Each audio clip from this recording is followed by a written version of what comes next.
तुमने उस पर इतना भरोसा कर लिया कि अपने बाप से झूठ बोला। ये सामान मेरे घर में नहीं आ सकता। सामान वापस नहीं जाएगा। आज बड़े दिनों बाद अंसा जमील को देखा। अंसा जमील वो तो कहीं खो सी गई है, तुम्हें कहाँ मिल गई? बस अब नहीं मिलेगी। सॉरी, मैं आपकी ये बात नहीं मान सकती। वही हुई चीजें मिल जाती हैं, बस ढूंढने वाली नजर चाहिए। आपसे बांधे हुए नाम तेरे दिल पे मैंने लिख दिया। मुझे तुम नजर आ रही हो और तुम भी मुझे देख सकती हो।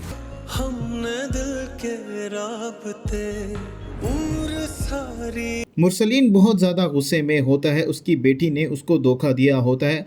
मुरसलीन अपनी बेटी को फ़ोन करके ये बात तो बता चुका होता है कि वो उसको देख रहा है, वो किसी लड़के के साथ है और शहरीन की मुश्किलात में बहुत ही ज़्यादा इजाफा भी हो गया होता है। मुरसलीन बहुत ज़्यादा गुस्से में आता है और आकर अपनी बीवी को सारी सच्चाई बताता है, तो उससे पहले तो यकीन नहीं आ रहा होता। तो मुरसलीन यही बात कहता है, मैंने उसे अपनी आंखों से देखा है और उसने मेरे मुंह पर झूठ भी बोल दिया है। और मुरसलीन की बीवी को अपनी बेटी शहरीन पर बहुत ही ज़्यादा गुस्सा भी आ रहा होता है। शहरीन बहुत ज़्यादा डरी भी होती है कि उसके बाप को उसके बारे में पता चल गया है, वो कैसे घर जाएगी। और जैसे ही वो घर जाएगी उसकी माँ को उस पर बहुत ही ज़्यादा गुस्सा भी आता है और वो उसे मारने भी लगती है। तो मुरसलीन उसे रोक देता है और मुरसलीन यही बात कहता है, मैंने तुम्हें कभी भी किसी चीज़ की कोई कमी नहीं आने दी और हमेशा तुम्हारा साथ दिया है और मैंने तुम्हें शयान से भी बढ़कर प्यार किया है, लेकिन तुमने मेरे प्यार का नाजायज़ फ़ायदा उठाया है और मुझे धोखा दिया है, मेरे सामने झूठ भी बोला है। तो शहरीन अपने बाप की कोई भी बात नहीं सुनती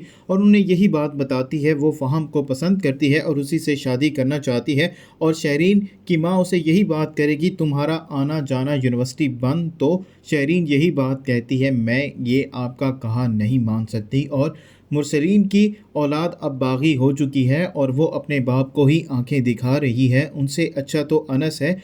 इतना सब कुछ हो जाने के बावजूद भी उसने कभी अपनी आवाज़ भी अपने ताया के सामने बुलंद नहीं की। और वहीं दूसरी तरफ अंसा जमील अनस की ताई को अपनी पहले वाली झलक दिखानी चाहिए। वो अंसा जमील जो किसी की कोई भी गलत बात बर्दाश्त नहीं करती। अंसा और अनस अपने घर का सामान लेकर जब घर आते हैं तो वो ये सोच भी नहीं रहे होते कि अनस की ताई उनके राह में रोड़े अटकाएगी। तो वो अनस से यही बात कहती है, ये घटिया किस्म का फर्नीचर इस घर में नहीं आएगा और ना ही मैं तुम्हें ये घर में लेकर आने दूंगी। तो अनस यही बात कहता है, ये घर मेरा भी है, ये फर्नीचर यहाँ पर आया है और यहीं पर ही रहेगा। लेकिन अनस अपनी ताई से डरता भी है, इसी वजह से अंसा सामने आती है और वो अनस की ताई को बहुत ही ज़्यादा बातें सुनाती है और उसे यही बात कहती है, आप हमें रोक भी नहीं सकती, ये घर मेरा है और अनस ने मेरे नाम कर दिया है, मैं जैसे चाहूँ यहाँ पर रहूँ। और अनस ये देखकर बहुत ही ज़्यादा खुश भी हो रहा होता है। और जैसे ही अनस और अंसा अपने कमरे की सारी सेटिंग कर लेते हैं तो अनस अंसा से यही बात कहता है, मुझे आज तुम में वही पुरानी अंसा जमील वाली झलक नज़र आई है। तो अंसा यही बात कहती है, तुम्हें वो कैसे नज़र आ गई, वो तो कहीं खो गई है।